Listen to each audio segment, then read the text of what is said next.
तितली का संघर्ष।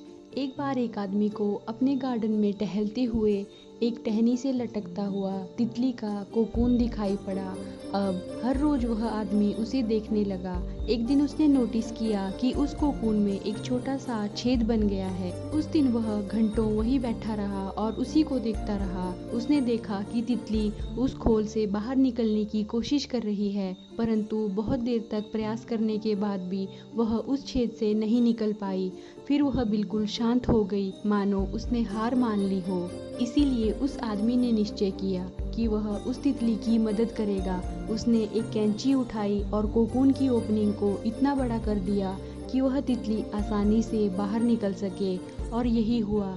तितली बिना किसी संघर्ष आसानी से बाहर निकल आई, लेकिन उसका शरीर सूजा हुआ था और पंख भी सूजे हुए थे। अब वह आदमी तितली को देखकर यह सोचता रहा कि तितली किसी भी वक्त अपने पंख फैलाकर उड़ने लगेगी, परंतु ऐसा कुछ भी नहीं हुआ।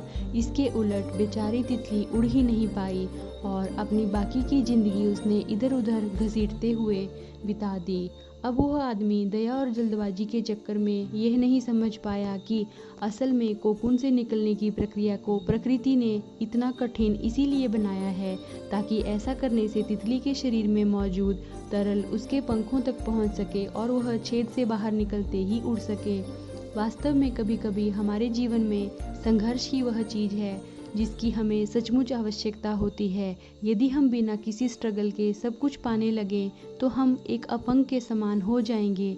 बिना परिश्रम और संघर्ष के हम कभी भी उतने मजबूत नहीं बन सकते जितना हमारी क्षमता है।